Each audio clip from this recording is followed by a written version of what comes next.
ఇక ప్రేమ వేదవతి జ్యూస్ తీస్తూ ఉంటే వేదవతి దగ్గరికి వెళ్ళి, "అత్తయ్య నాకు ఒక గ్లాస్ ఇస్తారా?" అని అడుగుతూ ఉంటే, "అడుగుతావేంటే తీసుకో" అని వేదవతి ఒక గ్లాస్‌లో జ్యూస్ పోసి ప్రేమకి ఇస్తుంది. ఇంకా ప్రేమ ఆ జ్యూస్ గ్లాస్‌ని ధీరజ్, నర్మద వాళ్ళ దగ్గరికి తీసుకొచ్చి, "ఇదిగోండి తీసుకొచ్చాను" అని చెప్తూ ఉంటుంది. ఇంకా అలా అందులో ధీరజ్ ఒక పౌడర్ కలిపి, "వదిన గుర్తుంది కదా! ఇప్పుడు ఇది సుక్కుతో తాగించాలి" అని చెప్పడంతో ఇంకా నర్మద వెళ్ళి సుక్కుని కొంచెం ప్రేమగా మాట్లాడి సుక్కుతో తాగిస్తుంది. అది తాగగానే, "థాంక్స్ సుక్కు, నువ్వు ఇంత మంచిదానివు" అని అనుకుంటూ నర్మద అక్కడి నుంచి వెళ్ళిపోతుంది. ఇంకా ఆ తర్వాత సుక్కుకి కడుపు నొప్పి మొదలై వామిటింగ్స్ అవుతూ ఉంటాయి. ఏంటి కడుపులో అంత గడబిడగా ఉంది అనుకుంటూ వెళ్ళి సుక్కు వామిటింగ్స్ చేసుకుంటూ ఉంటుంది. ఇంకా నర్మద అందరిని పిలుస్తూ ఉంటుంది.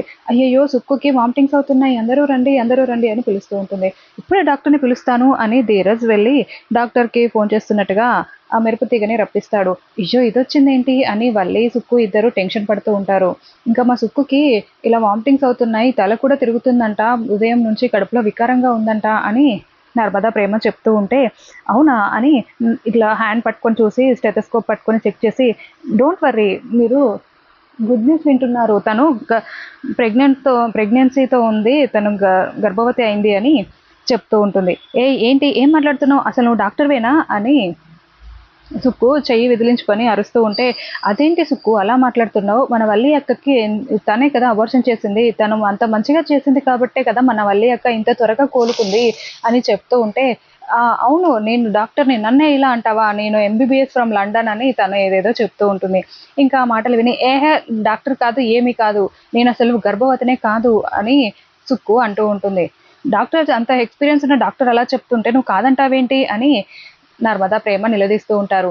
ఆ రోజు ఏదో డబ్బుల కోసం వల్లి కోసము అబార్షన్ అయిందని అబద్ధం చెప్పమంటే చెప్పావు. అంతే తప్ప నువ్వు డాక్టర్‌వా? నువ్వు ఊడ్చుకునేదానివి, క్లీనర్‌వి నువ్వు అని, క్లీనింగ్ చేసుకునేదానివి, నువ్వొచ్చి డాక్టర్‌వని చెప్తున్నావా? ఎవరికి చెప్తున్నావు నీ మాటలన్నీ అని సుక్కు నోరు జారుతుంది. "వద్దు సుక్కు, ఆగు సుక్కు" అని వల్లి ఎంత బ్రతిమలాడుతున్నా కూడా వినకుండా సుక్కు మొత్తం నిజాలన్నీ బయట పెట్టేస్తుంది. "అత్తయ్య విన్నారు కదా! ఆ రోజు నేను చెప్తే మీరు నమ్మలేదు కదా! ఇప్పుడేమంటారు అత్తయ్య" అని నర్మద అనడంతో ఇంకా చందు చాలా షాకింగ్‌గా వల్లి వైపు చూస్తూ అక్కడికి వచ్చి, "ఏం జరిగింది?" అని గట్టిగా అడుగుతూ ఉంటాడు. "తను నేను ఇద్దరం నాటకాలు వేసేవాళ్ళం. సినిమాలో ట్రై చేశాము ఒకసారి. ఆ ఫ్రెండ్‌షిప్ తోటే నేను వల్లి అబార్షన్ అయిందని చెప్పమంటే వచ్చి చెప్పింది" అని సుక్కు విషయం అంతా చెప్పేస్తుంది. ఇంకా దాంతో చందు చాలా కోపంగా వల్లి చెంప మీద లాగి పెట్టి కొడతాడు. కొట్టేసి మాట్లాడుతూ ఉంటాడు. "ఛీ! ఇంత ఇంత మోసగత్తెవే నువ్వు. ఆ కడుపులో బిడ్డ ఉన్నాడనే కదా నీ మీద ఎంత ప్రేమ పెంచుకున్నాను. బిడ్డ పుట్టబోతున్నాడని నేనెంత సంతోషంగా ఉన్నానో. నన్నిలా మోసం చేస్తావా" అని చందు మాట్లాడుతూ ఉంటే, ఇంకా వేదవతి అక్కడికొచ్చి చందుని పక్కకు జరిపేసి వల్లి చెంపలు వాయిస్తూ, "ఎంత ద్రోహం చేశావే! అసలు నువ్వు మారవా? మారిపోయావు, మారిపోయావని ఎంత నమ్మిన ప్రతిసారి మమ్మల్ని ఇలా మోసం చేస్తూనే ఉన్నావు.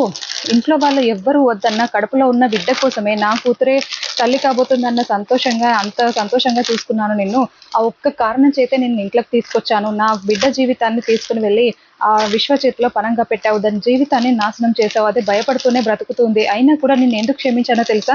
కేవలం ఆ బిడ్డ కోసమే. నా కొడుకు తండ్రి కాబోతున్నాడు అనే ఆనందం వాడికి దూరంగా ఉండొద్దు అనే కదనే నిన్ను క్షమించాను. నిన్ను కాలు కింద పెట్టకుండా కూతురులా ఎంత జాగ్రత్తగా చూసుకున్నాను. కనీసం నీకు ఒక్కసారి కూడా అనిపించలేదా వీళ్ళని నేను మోసం చేస్తున్నానని అని వేదవతి మాట్లాడుతూ చెంపలు వాయిస్తూ ఉంటుంది.